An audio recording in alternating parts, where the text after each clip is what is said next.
Hello all. Welcome to our video on welcome to our video on revenue, profit, and cost. And these are broken down into these bullets here, where we have profit is equal to revenue minus cost. So profit equals, and this is it in function form. So P of X equals R of X minus C of X. We usually have them all capitalized to recognize that those are those important functions. If we need it, so this is a big one. We'll use this quite a bit. Revenue is often equal to price times quantity. So R of X equals little p of X, little q of X. So price is little p versus profit, which is big P. So again, those are just the ways that they usually like to prefer to write them. So be careful with those notations. Okay, so that's if they give you price and they give you quantity. Often quantity is just X. Okay, so often it's like X items. So Q of X is often just X. So X items would be the quantity. Okay, and so that would be if we need it. I don't think we're going to use it in this problem, but for other problems in the future, maybe. So I'm just kind of grouping things that are common. Average cost. If we're following those videos in order, that was right above. So that average cost is taking your cost function and dividing it by X. So that's, again, the kind of really the quantity. So your cost divided by just the items, number of items. Okay, and then other definitions. Whenever you see marginal in front of anything, so it says marginal cost is the cost to produce one more item, which is equivalent to the instantaneous rate of change of cost. Marginal revenue is the revenue made from selling one more item, which is equivalent to the instantaneous rate of change of revenue. And then marginal profit is the profit made to produce and sell one more item, which is equivalent to the instantaneous rate of change of profit. So all of these involve the instantaneous rate of change.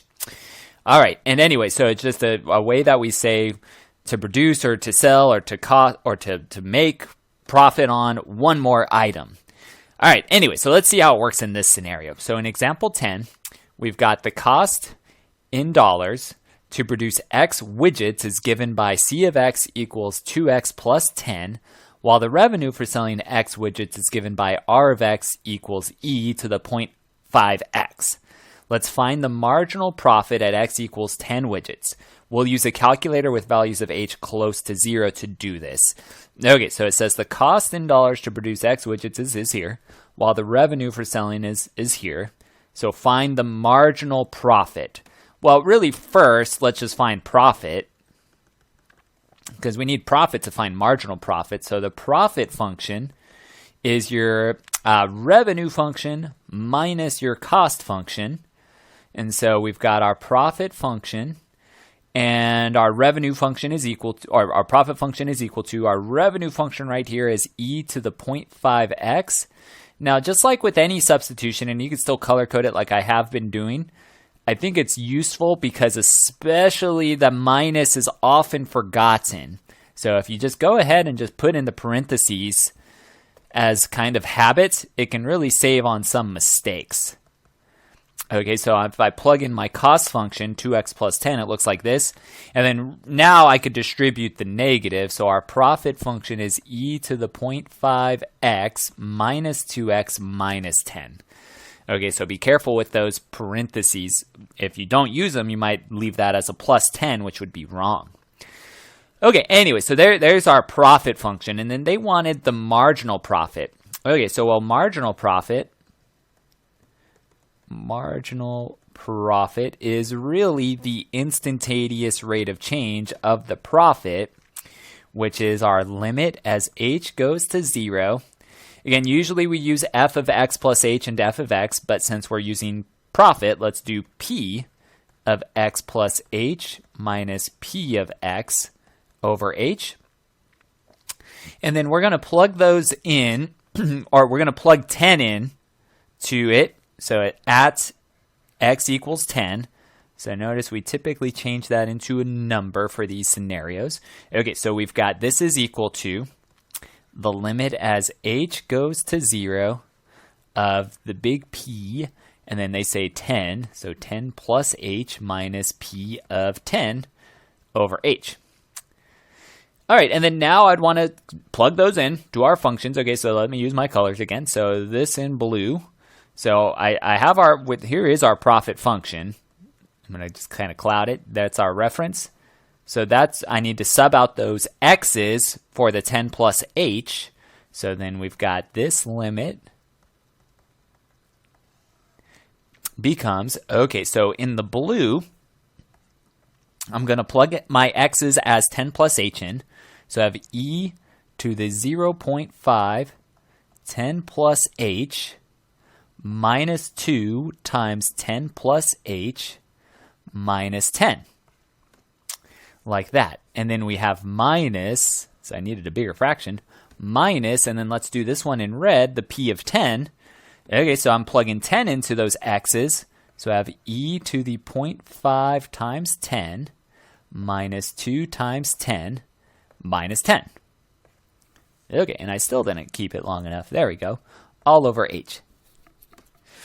Okay, and so now at this point, we could jump to the calculator. I'm going to simplify a little bit before we do, though. So I'm going to write this as the limit as h goes to 0 of, okay, so I'm going to distribute this 0.5.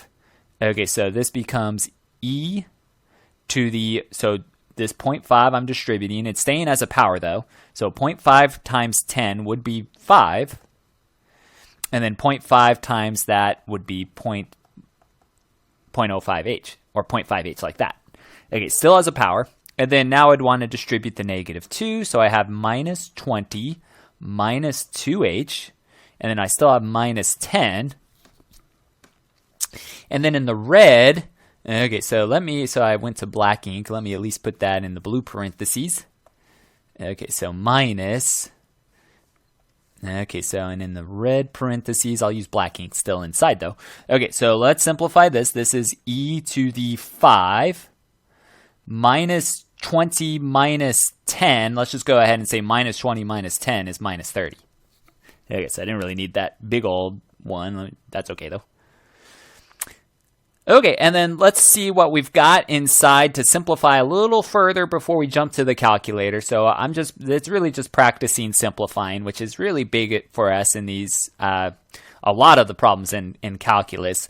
Okay, so this I'm going to leave as is, the 5 plus 0.5h. And then notice minus 20 minus 10 would be minus 30. And then minus 2h. And let's go ahead and distribute this negative. So we'd have minus e to the 5 plus 30. Still all over h.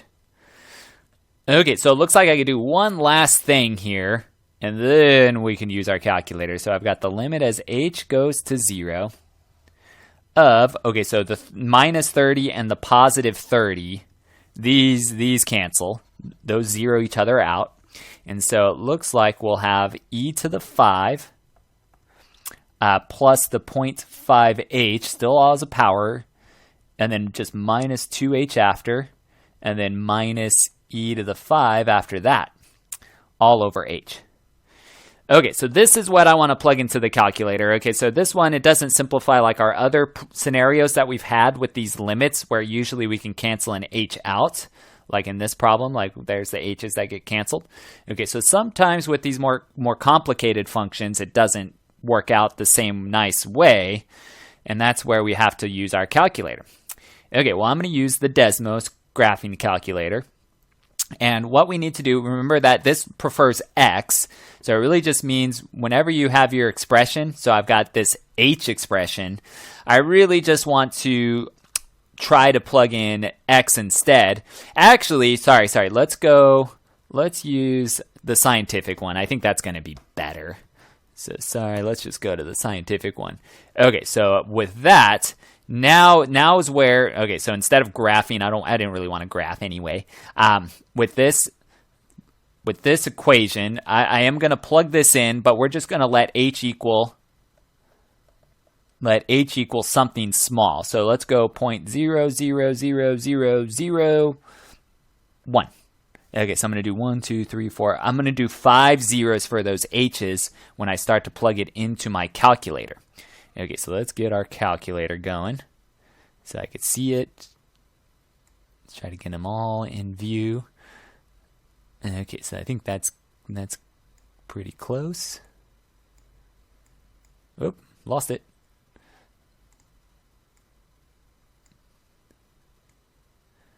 Okay, there we go.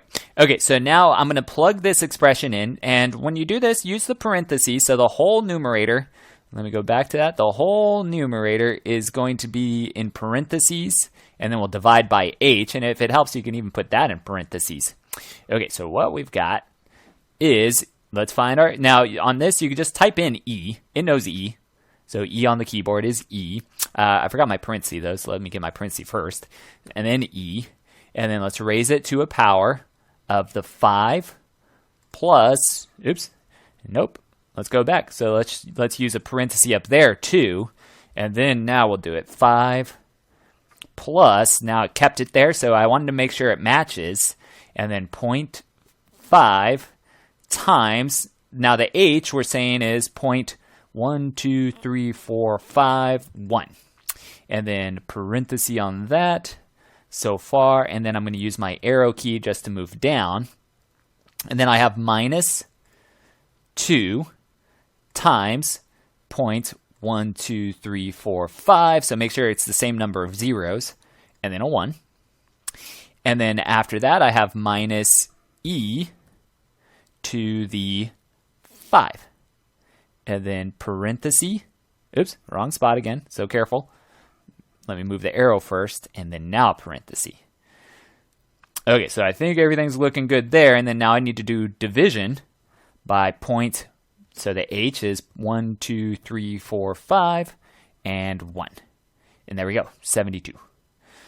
Okay, and if we want, now that I have this all set up, I can kind of click and on it and add zeros. Okay, make sure you do it to all of the 0.00001s. So let's put 2 more zeros into all of them. So 0, 0, 0, 0. 0, 0, and we get 72.206, and did much change? Let's do one more time. Let's do another 0, another 0, another 0, and it's looking like pretty much no matter what, it's however many zeros I put in, it's looking like it's 72.206. Okay, so that let's do it to 2 decimals, so 72.21. Okay, so that's how we can deal with these problems when we need a calculator. So we're just using h equals a very small number to make it work. Okay, so 72.21 is what we'll get out of this. So this all became 72.21, and then let's try to make sense out of this since it was an application. So this should represent something. Well, again, kind of all I do is look at my original right here, or not even the original.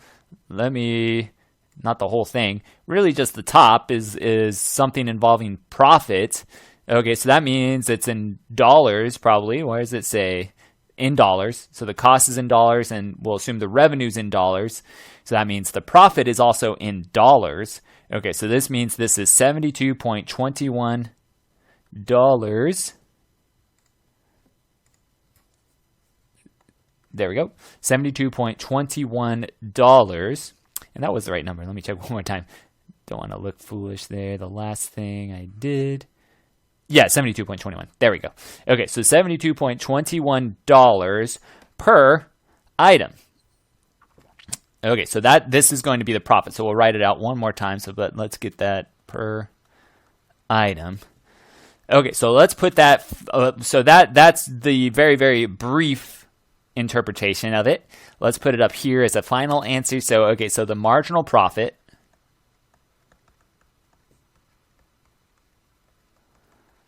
at x equals 10 widgets. Okay, so that has a unit on it. X equals 10 widgets is $72.21 per widget. Okay, so that means when they sell one more widget at 10 widgets, they make this amount of profit. So selling one more widget earns $72.21 of profit. Okay, so from 10 widgets to 11 widgets. So if they sold an 11th widget, they would get $72.21. Okay, so that's all it means. Okay, so it's got some weird expression to it. So these, and often we keep them pretty simple. Now, in real life, obviously things are much different. Just let's take like Amazon, for instance. So that giant company, they have these functions, the cost function, the revenue function, and the profit function, but they're incredibly advanced. Okay, so they would be able to find these values out based only on data. Okay, so they don't have functions like these. So these are for more simple cases. It might have been that's how they started off when they only sold books. And I don't know if you knew that, so Amazon started off as just selling books only. Okay, so maybe they that way their X would have been books, and then from there they could kind of calculate this out. But anyway, so in real life again, it's probably more based on data versus actual functions. But oh well, we're trying to analyze it anyway still, so we'll do the best that we can with our math style to do these types of problems. Okay, anyway, so I hope that helps. If you do have any questions, please let me know. Otherwise, thanks for watching, and I'll see you next time.